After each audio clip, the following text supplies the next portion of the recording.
We are here today at Iron Horse, and I am standing with On the Rocks, and I'm going to show you today how to braid a horse's tail for the show braid. Some of the first things you want to make sure before you start braiding the tail is that the tail itself is washed. You want to work with clean hair. With the tail, dirty hair can be very difficult when you're trying to separate the sides to bring in each individual piece. So you want to make sure the tail itself, especially all the way down the bone, is clean and tangle free. You can even use a little bit of show sheen. You don't want to use too much because it's slippery, but you can also use a little bit of something like quick braid or hairspray and water so that you can make the hair sticky when you pull it across. This horse today, he's actually got a rawhide tail in already. So he's wearing a fake tail. You want to make sure this one is sitting nice and tight on his bone so that when we go to braid over it, you don't see a huge lump in the tailbone itself. So the tail braid itself is quite basically just a French braid all the way down the center of the tail. You want to take small pieces from the side. The tail is supposed to look dainty and elegant. If you take too large of pieces, it's a little bit distracting.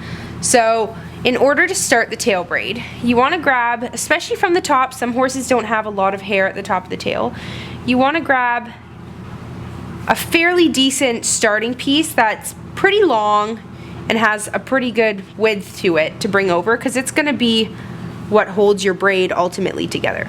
So I'm going to cross the left side with the right side as you would start a normal braid, and then I'm just going to keep incorporating pieces from this side of the tail and this side of the tail into the braid. So I'm going to come to the right side of the tail and I'm going to grab a smaller piece now. I'm going to cross it over and join it with the pieces I'm holding from the right side already. And I'm going to do the same thing the other way. So I've crossed hair from the left over, and now I'm going to add more hair to that piece and pull it tight. Not too tight, you don't want to rip it out. Back to the right, crossing it over, pulling it fairly snug. Back to the left, incorporating over.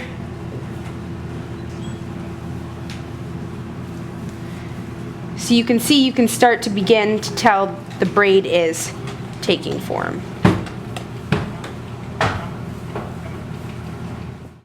So you can see that I've continued pulling across hair from each side down the bone of the tail. I'm probably almost done. You want to try to get near the end of the bone of the actual tail, otherwise it doesn't quite look like it's finished from the side. So what I'm going to do is I'm going to just continue going down, and when I get near the bone, I'm going to do my finishing braid. So there's a few different ways to finish a tail braid. The most popular ways are a wraparound or a pinwheel. I'm going to show you right now how to do a pinwheel. You can see that I have just accumulated the rest of the hair from the braid and braided down probably about 6 inches. And I'm just going to incorporate some yarn into it and tie it off. So in order to do the pinwheel and the wraparound, you're going to need to keep your pull-through handy. So what I'm going to do is I'm going to separate the hair and I'm going to roll the yarn like this. Roll the braid into itself, like that. So you can see I've started a little bit of a loop. So you want to make it as tight as you can.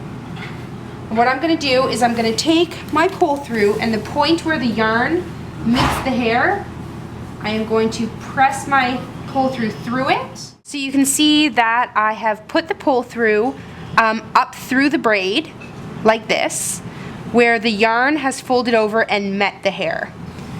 So I've put the yarn into the pull through, and I'm going to pull the yarn back through the tail. So I've pretty much ended with what I started. Okay, the hair on each side and the yarn in the center. I'm going to roll it again. This time I'm going to roll it a little farther because the yarn is going to meet a little higher up.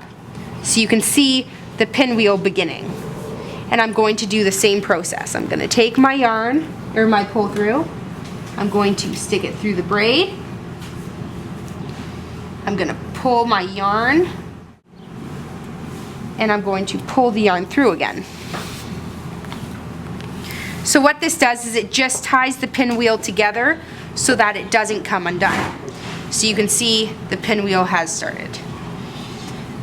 Finally, I'm going to roll it again, this time a little further up. And you can see that the pinwheel is now meeting the tail.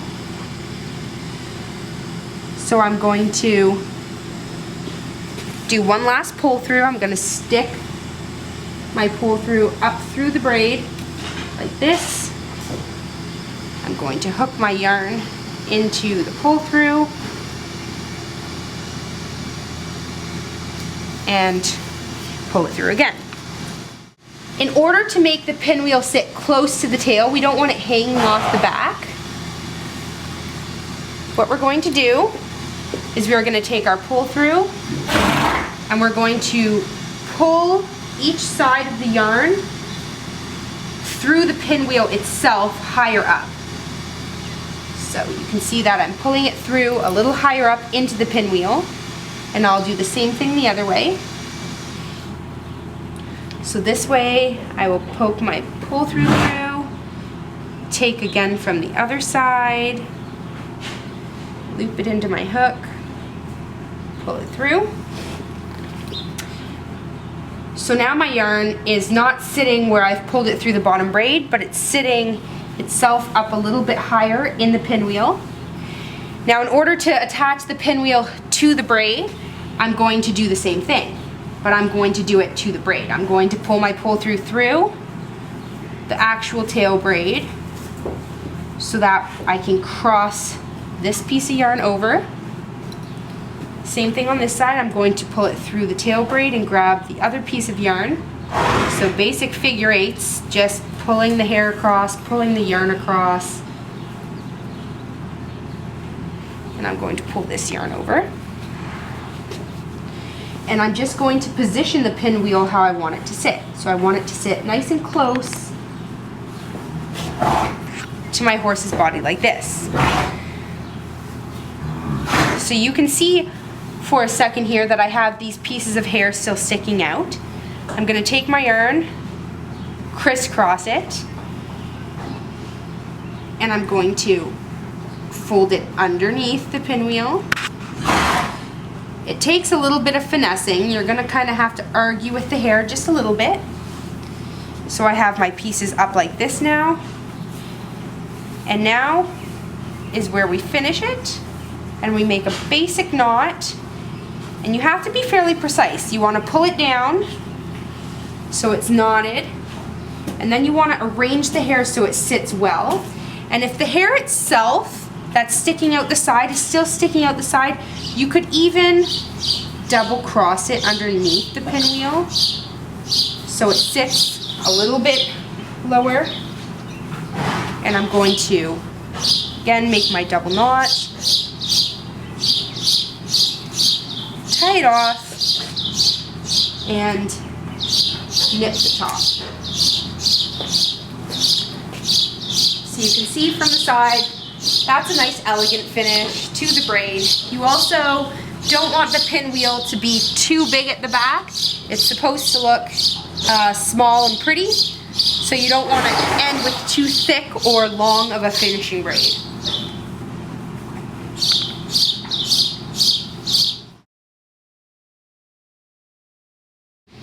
Okay, so I've tied off the braid in our 4 knot down at the bottom, so it's fairly secure. You can see that I've braided down about 10 inches, and basically the wraparound is just a wraparound. You wrap around like this, the base of the braid. So I've brought my wrap all the way around the tail, and what I'm going to do is I'm going to separate again the hair from the yarn like this. And then I'm going to separate the yarn in half, like this. So I had 2 pieces of yarn at the end of my braid. I've brought one around the back, one around the front, and I've knotted them underneath the wraparound. So I've put a knot in, and I'm gonna put a double knot in so it stays secure. So you can see the wraparound itself is now actually knotted into the tail, but I have a piece around the back that's sticking out. That is the remainder of the finishing braid. So I'm just gonna crisscross again. I'm gonna take my 2 pieces of yarn, and I'm going to pull it. So I've flattened the piece at the back with the yarn I've pulled around to the front, and I'm going to, again, just make another basic knot. And I'll take my scissors and nip it off. And that's what the wraparound looks like.